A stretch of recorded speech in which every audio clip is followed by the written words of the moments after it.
Hello everyone, this is Maki. A new promotional video for the second Hathaway's Flash movie has been released. Many of you are probably curious about the mobile suits, actions, and Hathaway and the others' fate. To better understand the story of Hathaway's Flash, let's analyze the Universal Century world. I previously released a program about the Manhunters. They are a public organization belonging to the Earth's Federation government that is tasked with cracking down on illegal residents. However, in the story they become violent and deploy mobile suits in urban areas and fire machine cannons. I also discussed how their rampage stems from sincerity and goodwill. To understand the Manhunters and Mufti, we must grasp the meaning of living on Earth. This time, let's analyze this element based on the Universal Century world depicted in the anime and novels written by Yoshiyuki Tomino. Please be careful! In this program, we will take an in-depth look at the future of the Universal Century world. I will not discuss the ending of Hathaway's Flash at all. I will speak while completely avoiding spoilers. However, by analyzing future events, you may be able to predict the ending. If you want to watch the movie without knowing anything beforehand, it would be better to skip this program. Are you ready? If you're interested, please consider joining the monthly 99-cent channel membership. The funds provided will be put to good use by Maki Erin. Now, let's begin the analysis. The Manhunters are an organization that cracks down on illegal Earth residents and forcibly carries out space migration. In Hathaway's story, they act overbearingly, but their original role is based on the extremely rational and reasonable idea of protecting the Earth's environment. Mufti acts on the belief that all of humanity should migrate to space. This is the same content I introduced in the program with the theme, Who is Hathaway's true enemy? The Earth's Federation government was originally established for the same purpose as Mufti. However, once the space migration plan was achieved by more than half on the Federation government staff and lawmakers underwent a generational change, the organization gradually began to transform. People who wanted to continue living on Earth began to appear.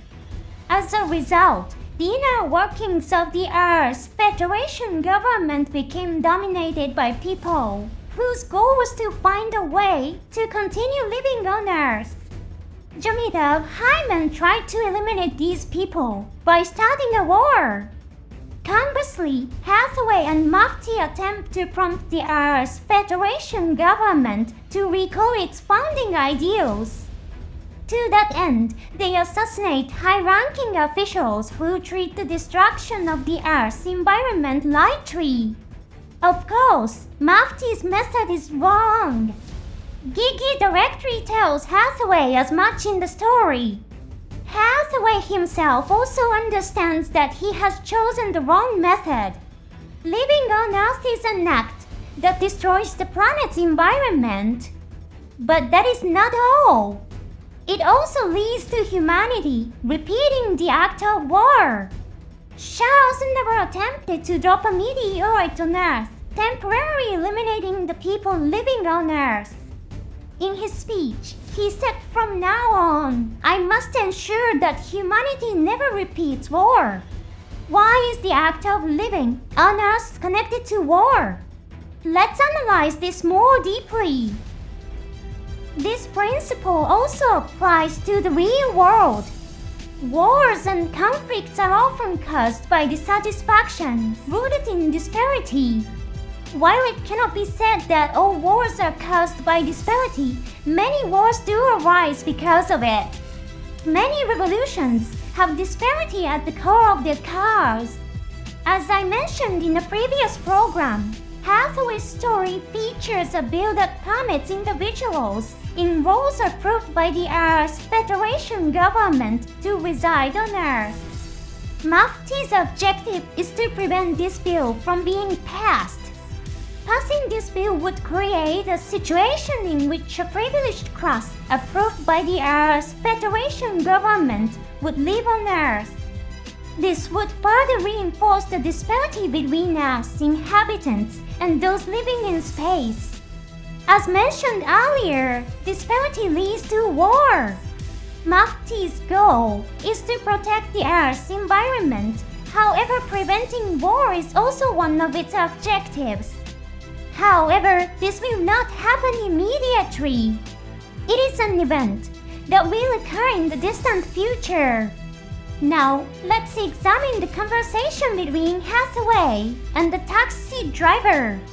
Though short and seemingly trivial, this scene is extremely important when analyzing the universal century world. Hathaway casually speaks to the driver, who cheerfully says that Earth is still livable. Hathaway tells the driver, but it seems like Mufti is thinking 1,000 years into the future. The driver laughs off Hathaway's words and cheerfully replies that person must have a lot of free time. Mufti's claim is said to consider the distant future. Is that really the case? This statement about the future 1,000 years from now comes from Hathaway himself. As you know, Hathaway is Mufti. He is acting for the sake of the future, 1,000 years from now. However, reality is far harsher and crueler than he imagines. Now, let's turn our attention to the story of Victory Gundam. The story was, of course, written by Yoshiyuki Tomino. Mufti's story takes place in Universal Century 105. The story of Victory Gundam, on the other hand, is set in Universal Century 153. Not even 50 years have passed since the previous story, let alone 1,000. In this story, a region called Wuig appears. Katijino lose lives in this town. The story refers to this region as a special district. However, the anime alone does not explain why it is a special region. In Volume 1 of the novel series written by Yoshiyuki Tomino, the reason is revealed through Kotijino's words. The people of the special district are sloppy people who exploit the privilege of living on Earth. They are decadent people. From these words, we understand that the special district is a region where the Earth's Federation government has granted people permission to live on Earth. In Volume 1 of the novel Hathaway's Flash, it is written as follows. People who manage nature for the preservation of Earth. People who preserve and maintain ethnic-specific cultures. These are the conditions for those whom the Earth's Federation government allows to live on Earth as a special exception. Similar conditions are written in the planning proposal materials included with the Victory Gundam Blu-ray box set. Some people were permitted to live on Earth to maintain the human ecosystem in designated special districts and to avoid genetic risks. Special districts like Wuig are places where people specially permitted by the Earth's Federation government reside. Then, the Skull Empire, the enemy organization that appears in Victory Gundam, challenges the Earth's Federation government to battle. They begin acting with the goal of creating a new order in the Earth sphere. Early in the story, they attack the special district of Wuig. Wuig is bombed, and the adults and children alike are mercilessly killed. This kind of tragedy is one of the events Mufti wanted to prevent. Many fans view the Earth's Federation government as an evil force that transformed the universal century into an era of tragedy. There are also many scenes depicting their overbearing and selfish actions. But are they really all villains? Are all people belonging to the Earth Federation government villains? This is a difficult question, once again. Fans must decide for themselves, but I would like to introduce one example that may serve as a reference. It also appeared in an earlier discussion. Do you remember the purpose set when humanity was permitted to live in special districts? The goal was to avoid genetic risks. Migrating into space, an unknown territory for humanity, is dangerous. Of course, there is also the possibility of serious genetic damage. If genes were to change, humanity might no longer be able to live on Earth. In fact, some space migrants felt that the Earth's environment was unpleasant. Chrono Crusher, who appears in Victory Gundam, is one such example. Now, let's look forward into the future at the era of Tane Gundam. Diana Sorcery, the Queen of the Moon, felt a sense of crisis about the moon race people's lives. She doubted a system that managed and maintained life through science and technology, including artificial sleep. This can be interpreted as reaching the limits of life itself. It is a dangerous state in which survival is only possible through the manipulation of life by scientific means. Then, Diana begins to consider the possibility of the moon race returning to Earth. Thus begins the story of the people of Earth and the people of the moon. By the end of the story, the two groups have chosen to join hands. But what if at the beginning of the Tane Gundam story, no one was living on Earth? This is a hypothetical question.